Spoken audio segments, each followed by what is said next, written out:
کے نو نہالو وقت بچاؤ دستور بچاؤ کانفرنس گاندھی میدان پٹنہ میں 29 جون بروز اتوار یعنی سنڈے کو امیر شریعت کی آواز ہے پٹنہ گاندھی میدان کو بھرنا ہے۔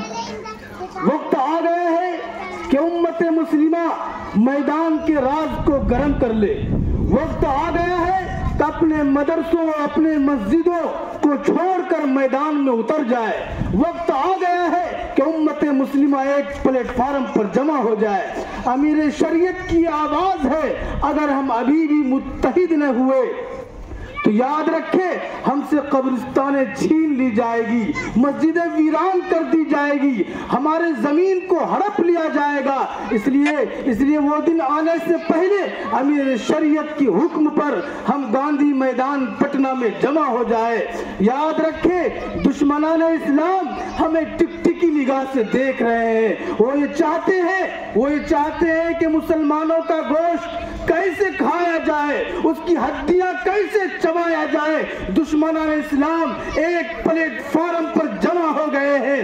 امیر شریعت نے ہمیں آواز دیا ہے، آؤ پٹنہ کے گاندھی میدان کو پر کر دو، پٹنہ کے کونے کونے اور چپے چپے کو جو ہے بھر دو، اور یہ انقلاب پٹنہ کے گاندھی میدان سے ایک ایسا انقلاب برپا ہوگا جو دشمنان اسلام اور ہندوستان کے سنویدھان کے دشمنوں کے اوپر یہ انقلاب قہر بن کر ٹوٹے گا انشاءاللہ۔ اس لیے ہمیں چاہیے کل یعنی اتوار کو گاندھی میدان پٹنہ کو پر کر دے۔ ہمیں جانا چاہیے، ہمیں جیسے بھی ہو جو ہے بس سے ہو، ٹرین سے ہو، ٹرک سے ہو، جیسے چاہے ہمیں پٹنہ جانا چاہیے۔ یہ ہماری جو ہے ذمہ داری ہے۔ اپنی حق کی لڑائی لڑنے کے لیے ہمیں سڑکوں پر نکلنا پڑے گا، سڑک کے راز میدان کے راز کو گرم کرنا پڑے گا۔ اس لیے ہم دیکھ رہے ہیں حالات کتنے خراب ہے، ماحول کتنے زہریلا ہے، خلق خدا کتنی دکھی ہے،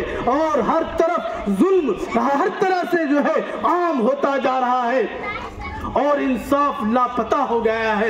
ایسے وقت میں ہم کیا کریں، کیسے کریں، کس طرح کریں؟ کیا ہم اسی طرح کریں جس طرح ساری دنیا کر رہی ہے؟ نہیں، ہم اس طرح کریں گے جس طرح ہمیں ہدایت دی گئی ہے۔ آئیے، امیر شریعت نے ہمیں آواز دیا ہے پٹنہ کے گاندھی میدان میں جمع ہونے کے لیے۔ اٹھ کھڑے ہو، میدان کے راز کو گرم کرو، ہم نکل جائے جیسے چاہے، ٹرین سے ہو، بس سے ہو، ٹرک سے ہو، ہم جس طرح چاہے نکلیے، ابھی سے نکلیے، گاندھی میدان کی طرف جو ہے اپنا سفر کو باندھ لیجئے۔ آئیے ہم سب مل کر پٹنہ کی طرف جو ہے روانہ ہوتے ہیں۔ انشاءاللہ کل کا دن جو ہے گاندھی میدان میں ایک انقلابی دن ہوگا، اور یہ انقلابی دن دشمنوں کے اوپر قہر بن کر ٹوٹے گا انشاءاللہ۔ وہ جو ہے یہ شریعت میں کسی طریقے کی مداخلت ہم برداشت نہیں کر سکتے ہیں۔ وقت ہمارا شریعت کا ایک اٹوٹ حصہ ہے۔